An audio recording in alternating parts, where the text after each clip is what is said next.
고생물이라고 하면 흔히 삼엽충, 공룡을 떠올리는 사람이 많은데요. 하지만 그 이전부터 지구에는 생물체가 존재했다고 합니다.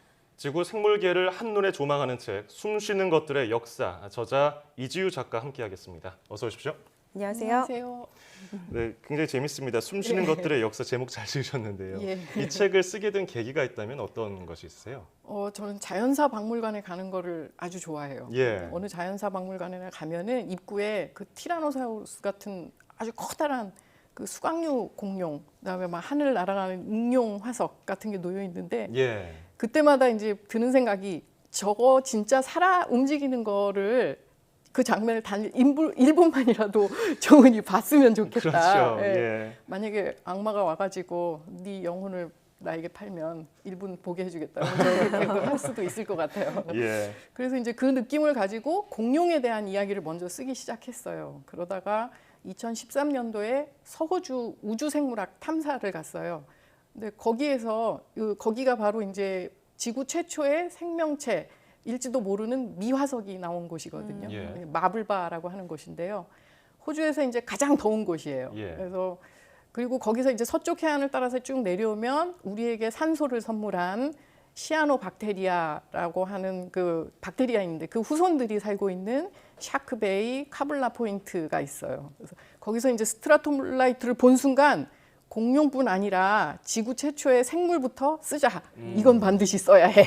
그 주먹을 불끈쥐고 예. 그래서 그때부터 자료를 모으고 또 2015년에 한 번 더 호주에 가서 그 일대를 돌아보고 이제 원고를 완성하게 됐습니다. 그렇군요. 예. 그렇다면 지구의 최초 생명체는 무엇인지 발견하셨습니까? 그러니까 그거는 참 어려운 질문인데요. 지구 최초의 생명체가 뭔지는 정확히 알 수가 없어요. 아하. 그러니까 일단 이제 화석을 발견하면은 그 화석이 발견된 그 돌의 나이를 먼저 재고 그것들을 이제 쭉 놓고 이 중에서 가장 오래된 것이 무엇인가 하는 걸 이제 알 수 있을 뿐이죠. 예. 근데 기술이 더 나아지고 아직도 찾아가지 않은 곳이 많잖아요. 예. 그렇죠. 지금까지 발견된 생물보다 더 오래된 생물이 있을 수도 있어요. 그렇군요.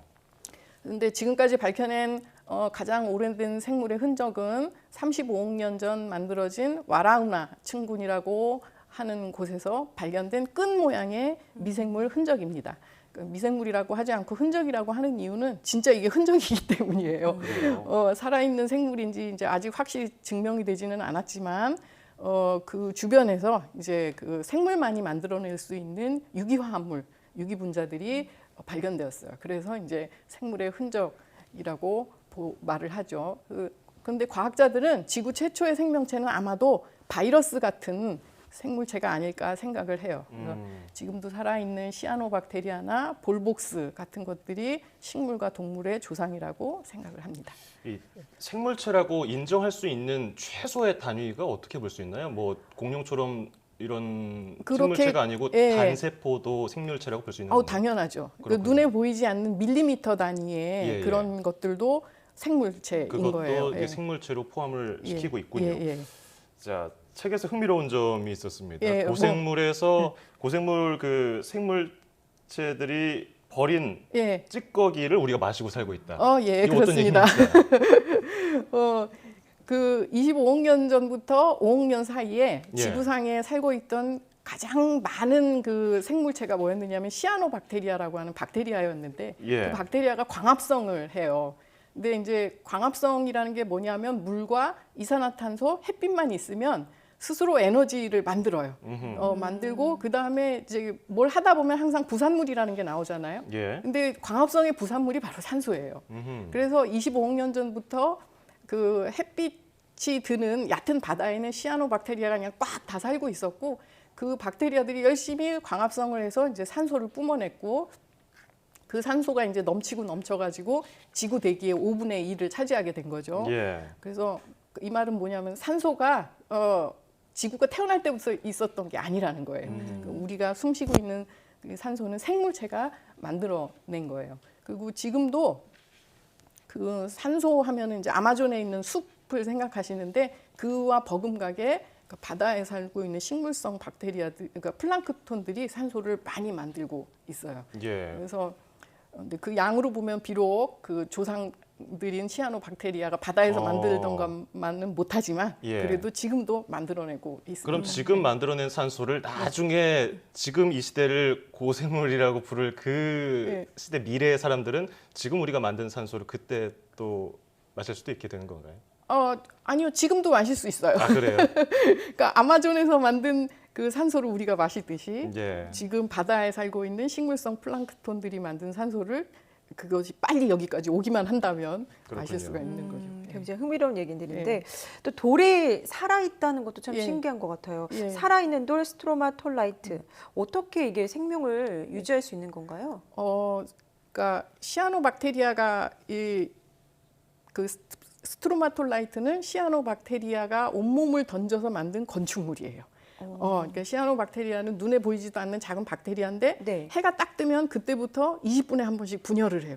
그래서 잘록해지면 이렇게 2개가 되고 또 20분 후에 4개가 되고 이래서 목걸이처럼 이렇게 있다가 해가 딱 지면 광합성을 못하니까 물결이 잔잔해지면 돌에 풀썩 내려앉아요. 그러면서 한 겹이 되는 거예요. 예. 지금 화면에 나가는 예. 그래서 저 검은색 저 부분이 그러니까 이제 실로라기 같은 끈이 이제 털썩 내려앉아서 쓰러지면 밤 동안 그게 한 층이 되고 그 다음에 또 다음 날이 되면은 걔들이 또 이제 다시 분열을 시작하면서 또 실로라기 같은 것들이 이렇게 되고 예. 그래서 이제 그 한 층 한 층이 하루에 한 층씩 쌓이는 거예요. 쌓여서 이렇게 돌 모양으로 된 건데 이 이제 스트로마톨라이트를 이렇게 그 단면을 딱 잘라 보잖아요. 네. 자르면은 거기 여러 겹이 이렇게 마치 페스트리처럼 겹이 막 있는 게 보이는데 그 한 겹이 하루에 한 겹씩 쌓이는 거예요. 그러니까 얼마나 오랜 세월이 돼야 아까 나왔던 그 화면에 보이는 것처럼 큰 돌이 되는지. 그러니까 스트로마톨라이트는 시아노박테리아가 만든 건축물이자 삶의 터전인 셈인 거죠. 그렇군요. 네. 자, 이 최초의 인류 이야기를 안 할 수가 없겠습니다. 네. 우리 지구에는 언제 예. 현생 인류가 나타났을까요? 그 현생 인류라고 부를 수 있는 이제 호미니드라는 네. 이제 사람과 화석은 약 700만 년 전에 것이 발견되었어요. 그 다음에 이제 400만 년 전에는 오스트랄로피테쿠스, 그다음에 250만 년 전에 살았다고 보이는 호모 하발리스, 그다음에 200만 년 전에 살았던 호모 에레쿠스 등등이 이제 발견되다가 예. 이제 현대인의 조상이라고 볼 수 있는 네안데르탈린은 3만 년 전쯤에 이제 멸종을 한 걸로 보이고요. 네, 크로마뇽인이 그 근처에 이제 나타난 걸로 보입니다. 근데 이제 그 크로마뇽인하고 네안데르탈린을 비교하면서 이제 흥미로운 것 중에 하나는 예. 멸종한 네안데르탈린은 그 무덤이 발견되었는데 그 무덤 안에 꽃이 있는 거예요. 예. 그러니까 이제 우리가 보기에는 원시인인 것 같고 뭐 그런데 그 사람들도 누군가 죽으면 그거를 이렇게 애도하고 그 다음에 같이 슬퍼하고 그런 이제 문화가 있었던 거죠. 지금이랑 근데, 비슷하군요. 네, 근데 무슨 이유인지는 모르겠지만 멸종하고 말았습니다. 예. 말씀하신 것처럼 이제 지구의 생명체들은 진화하고 또 멸종하고 반복하면서 지금 변화되어 왔는데 미래에 또 다른 형태로 이제 인간이 진화할 수 있지 않을까 또 이런 생각이 드는데 어떨까요? 예, 그 진화라는 거를 이제 생각하면서 약간 상상력을 발휘해야 되는데 사람들은 진화 그러면 그게 모습이 이렇게 점차적으로 변해가는 거를 금방금방 확인할 수 있다고 생각을 해요. 근데 그런 거는 아니고요.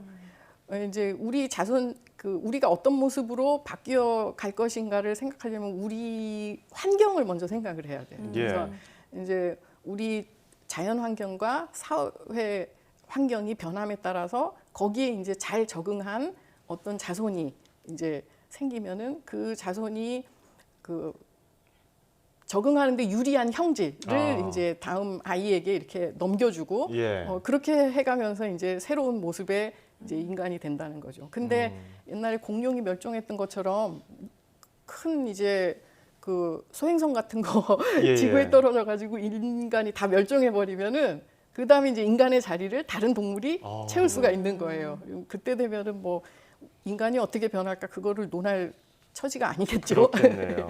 예. 만약에 그런 큰 사건이 없으면 이런 상상들 많이 하지 않습니까? 우리가 이제 이동수단이 발달하고 이런 스마트폰 같은 IT 기기가 발달하면서 예.